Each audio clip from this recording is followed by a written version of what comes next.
यानंतर परमपूज्य भरतमंत आलेगाव अक्का यांना मी विनंती करेन की त्यांनीही मार्गदर्शनातून आमच्याशी संवाद साधावा.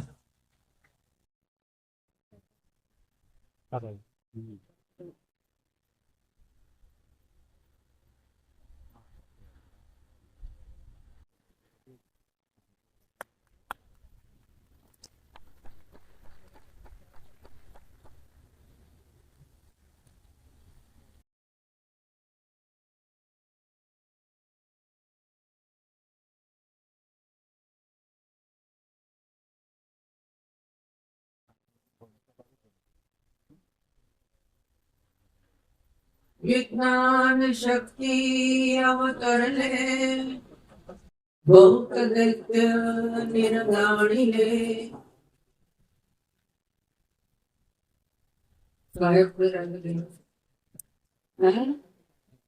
विश्वरूप प्रगटुनी अर्जुन देवा बोधिले.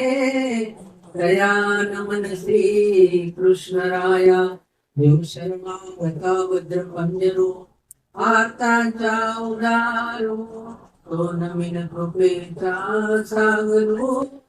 दया नमन श्री चक्रधरो दया नमन माझे श्री गुरुपदा जेणे दाखविले अनंत गंगा तो पकारून भेटे मज करा देवा परमानंदा तूच फेडी सर्वज्ञ श्री चक्रधरा शामिल की जय श्री कृष्णचंद्र भगवान की जय. मयाध्यक्षेण प्रकृती सूयते सचराचरम् हेतुनानेन कौन्तेय जगद्वी परिवर्तते. अशा या अखिल विश्वाचा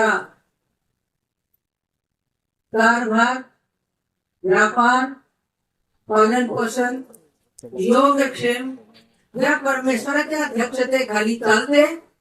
त्या परब्रह्म परमेश्वराला आपण सर्वांनी वंदन करावं. कारण आज कुरुक्षेत्र सारख्या धर्मक्षेत्राला ज्याला उपमा दिलेली आहे भगवंतानी त्या धर्मक्षेत्रावर सध्याच्या घडीत तरी अर्जुन आपली दैवी संस्कृती दैवी विभूती दैवी संस्कार दैवी शक्ती ते घेऊन उभा आहे.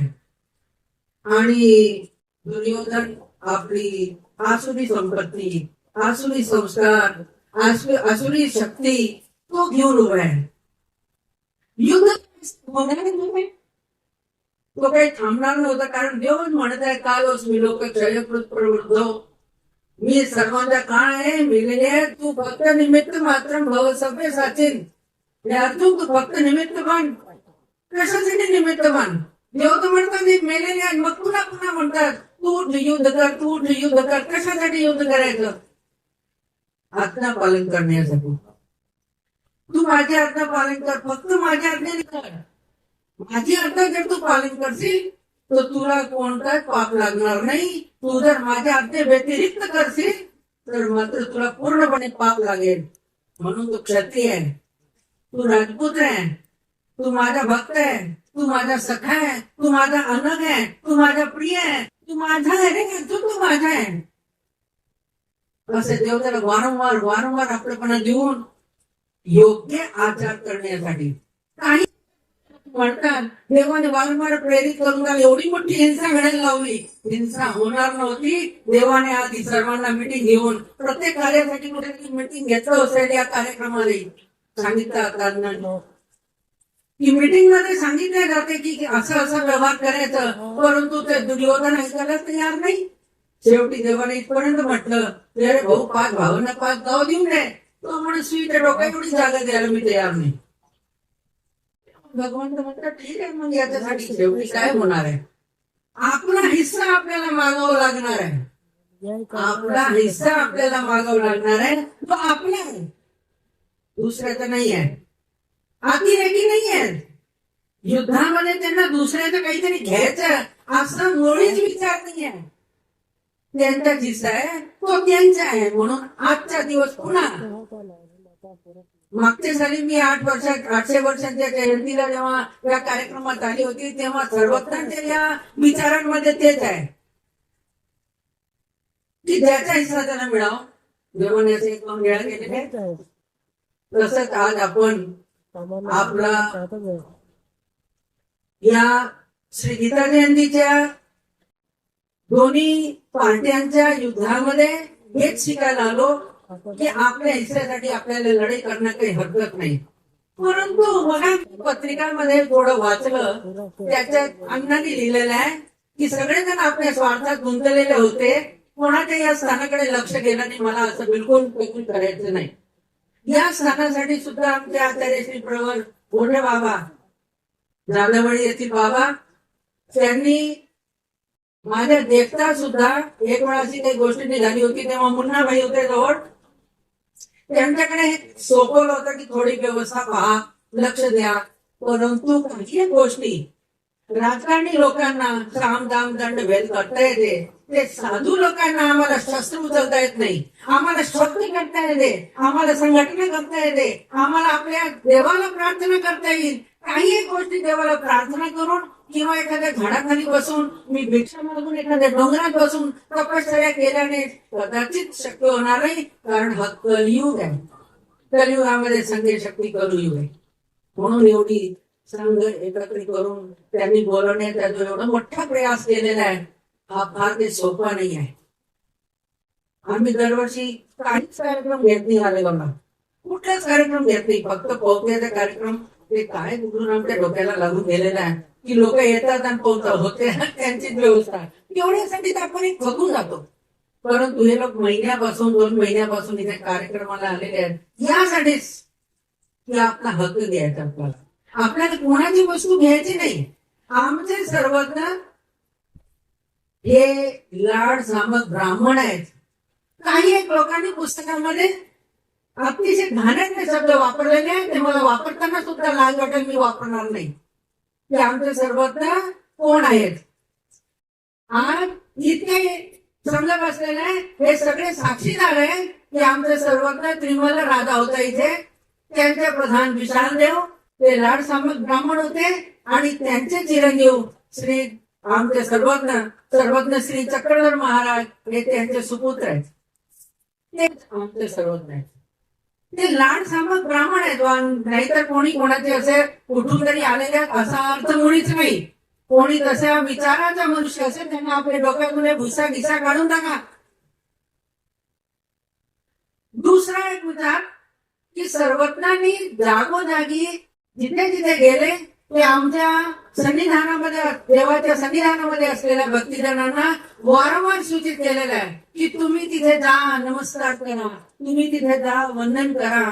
त्याच्यासाठी वंदनीय आमची ती जागा आहे, ती पवित्र जागा आहे. तिथे आमच्या सर्वज्ञांचा राजमहाल असला पाहिजे, तिथे आमच्या सर्वज्ञांचा श्रीकृष्ण मंदिर असला पाहिजे, तिथे आमच्या सर्वज्ञांनी जिथे अवतार स्वीकार केला ते जागा असली पाहिजे. असे अनेक स्थळ असतील, मी तर काही बघताना नाही थोडा, परंतु सांगण्याचा हेतू असा आहे की ती जागा घेण्यासाठी आम्ही सरकारकडे मान्यता प्राप्त व्हावी, यासाठी सगळेजण सही द्यावी किंवा एकत्र व्हावं. आता चंद्रांनी सांगितलं मुंबईला व्हावं, दिल्लीला व्हावं, गुजरातला व्हावं, हे आवश्यक आहे. काही काही गोष्टी त्या लोकांशिवाय आपल्याला प्राप्त होणे कठीण आहे. म्हणून आपले श्रीकृष्ण महाराजांनी हे या श्रीमद भगवद्गीतेमध्ये सुद्धा सांगितलेलं आहे. श्रीमद भगवद्गीतेमध्ये गुरु शिष्याचं वर्तन सांगितलेलं आहे. श्रीमद भगवद्गीतेकडे देवा आणि भक्ताचं वर्णन सांगितलेलं आहे. श्रीमद भगवद्गीतेमध्ये मित्राचं वर्णन सांगितलेलं आहे. श्रीमद भगवद्गीतेकडे भगवंतांच्या अनेक लीळेमध्ये असंही सांगितलेलं आहे की तुम्ही माझे स्थान नमस्कार करा. त्याच्यासाठी तुम्हाला प्रमाण देव द्विज गुरु प्राज्ञा भोजनम शौच मार्जवम ब्रह्मचर्य अहिंसाच शारीरम उच्चते. तिथे देव कोण? साक्षात परमेश्वराचा आपल्या समोर नाहीये. मग त्यांनी आम्हाला दिलेले स्थान ते देवाने सांगितले नमस्कार करा तुम्ही. म्हणून त्या स्थानासाठी आज इथे गुजरातच्या बॉर्डरवर या अण्णांनी आणि आमचे त्यांचे संयोजक स्वतःचे आयोजक आहेत रणवरे भाऊ, साना भाऊ, गायकवाड भाऊ, अजून ते अनेक आणि आमचे साधू संत आणि तुम्ही लोकांचे कारण ही सगळी गोष्टच्या 5 जणांनीच होणार. हे सर्व तुमची सोबती पाहिजेच. तुमचे आमचे सगळेजण आम्ही सोबत राहिलो तर कदाचित हे आमची प्रार्थना परमेश्वरासमोर विडा ठेवून आपण स्मरणही करू, प्रार्थनाही करू की महाराजा आम्हाला दृष्टीला एक वेळा तरी दिसावं, आम्ही तो स्थान वंदन करावं, कारण स्थान मात्र पाहावे. जीवनामध्ये करायलाच पाहिजे. म्हणून त्या स्थानासाठी आपण लढा द्यायला इथे आलो, पण शस्त्र उचलायचं नाही आम्हाला. ते सामनाम लढणं राजकारणी लोकांकडे आहे. आपल्याला फक्त त्यांच्या पाठीशी उभं राहायचं, कारण देव असला पाठीशी तर सगळेच कार्यसिद्ध होतात. तर साधू संतांची प्रसन्नता, भक्तजनाचं स्मरण, सेवा, त्यांचे उद्यम, त्यांची उपस्थिती हे सर्व जर असलं तर मला वाटतं हे सगळेच कार्यसिद्ध व्हायला वेळ लागणार नाही. कारण देव म्हणतात जातो कृष्ण भगवान तिथे उभे आहे. ज्या कार्याला परमेश्वराला प्रार्थना केल्या जाते, त्या कार्य परमेश्वरासाठीच केल्या जाते. तो हेतुबुद्धीच्या कार्याला परमेश्वर स्वीकार करतात. मात्र हेतुबुद्धीच्या कार्याला परमेश्वराने स्वीकार करायची गरज नाही. ते परस्पर होऊन जातात. म्हणून या निर्हेतुक कार्यासाठी आपण सर्वांनी उपस्थिती दिली, पुढेही द्यावं. आणि या आयोजकांना परमेश्वराने त्यांनी उभं केलेला जो आयोजन आहे, ज्या हेतून आयोजन केलेल्या स्थानासाठी तो त्यांनी प्रयत्नाने मिळवावं अशी परमेश्वर त्यांनी प्रार्थना करते. आणि तुम्ही सर्वांनी त्यांच्या सहकार्यांना मदत दिली आणि अनेक प्रकाराने मदत दिली. आता त्यांनी अनेकांचं स्वागत केला. ही खूप जरुरी गोष्ट आहे. प्रत्येकाच्या उपकाराला आठवण ठेवली त्यांनी. प्रत्येकाच्या उपकाराला, कोणी अन्न, कोणी पाणी, कोणी मंडप, कोणी लाईट, कोणी जागा, कोणी काही, ते आवश्यक. कारण आपण ज्याच्याकडून काही उपकार वर्तलेले असेल त्याला विसरणं म्हणजे आपण हरामखोर झालो, आपण नमक हराम झालो.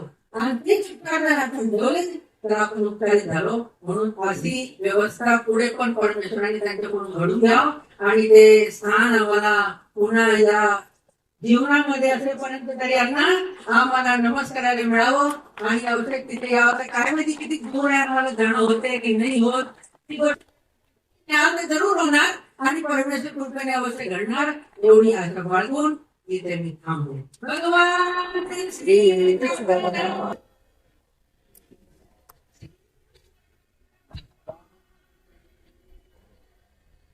खूप खूप धन्यवाद आचार्य आलेगावच्या अक्काजींनी आपल्याला खूप असं सुंदर असं मार्गदर्शन केलं. अत्यंत महत्वाचं एक